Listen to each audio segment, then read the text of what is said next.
He once had NFL dreams, but this former college football player has gone from the locker room to the classroom, inspiring his young students in the D.C. area with his children's book series called The Crunchy Life, which he created in part to help showcase diversity. ABC's Ike Ejiochi has this story. There's one thing you can always count on kids doing. First things first, I want to talk about school. You like it? No, not really.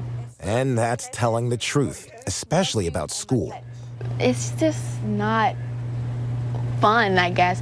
I don't know what it is I don't like about it. It's just something that I don't want to do. Going to class can be tough for kids, especially for the past year. On Zoom, nobody really knows what to do because nobody has really had to do this before. But these four kids, Zoe, Heaven, Isabella, and Makai, have one thing in common. That's Glen Mourning. So is that. And so is that. He's not your typical teacher. In his class, the learning starts as soon as you meet him. What was it like actually meeting Glen for the first time for you guys? It was a connection there. I knew that because he was a fun teacher and he knew how to teach. Just a spot that I always come to. Glen Mourning and I had a conversation about teaching inside Sankofa, his favorite bookstore in Washington, D.C. Right here are the actual Crunchy Life books. He teaches reading to elementary students around the DMV area and believes conventional methods don't apply to everyone. The idea of being a reading teacher in general is to provide kids with access to be able to then go off and to explore the world. That communication with the world was difficult for Mourning growing up. He says he didn't learn how to read until the age of 9.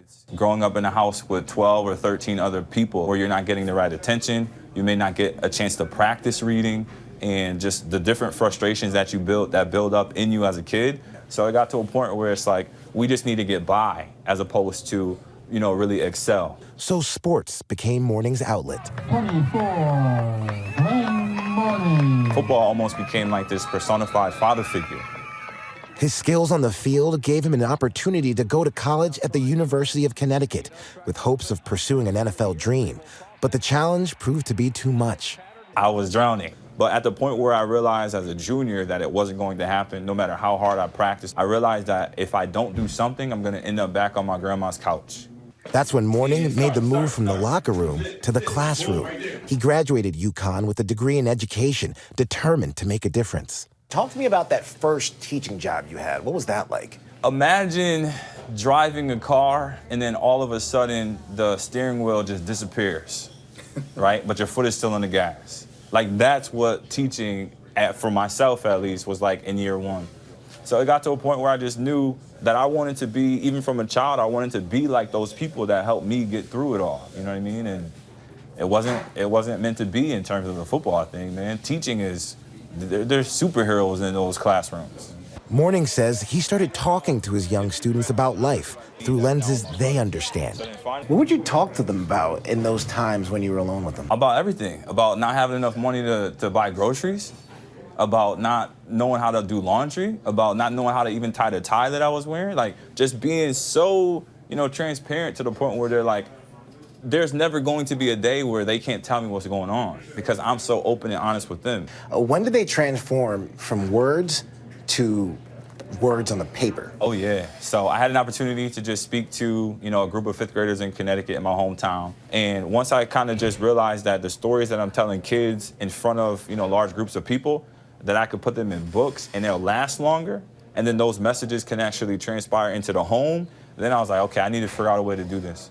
That's when his book series, The Crunchy Life, became a reality. So how did you actually come up with The Crunchy Life? And talk to me about that name. I don't get it. Yeah, okay, so when life gets hard to chew, hard to swallow, when reality is tough to deal with, life gets crunchy, so you can't stop chewing. You have to keep going. Okay, I see. Right? I'm picking up what you're putting down right now. And, the idea is just simply, what do our kids really go through?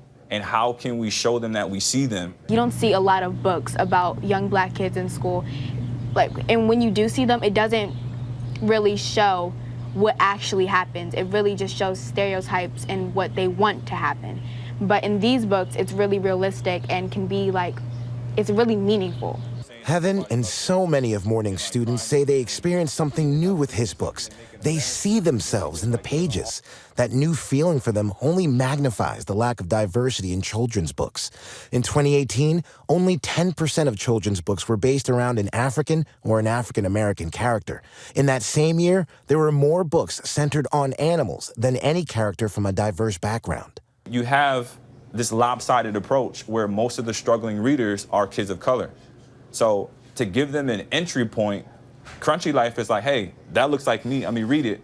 Reading is just a gateway into the rest of the world, and Crunchy Life is one of those vehicles that you could jump in, hang on to, and just really love the ride. I think for Black kids, period, like you get a lot of like watered down history about you. Like I feel like most books, they downplay you, they downplay your character.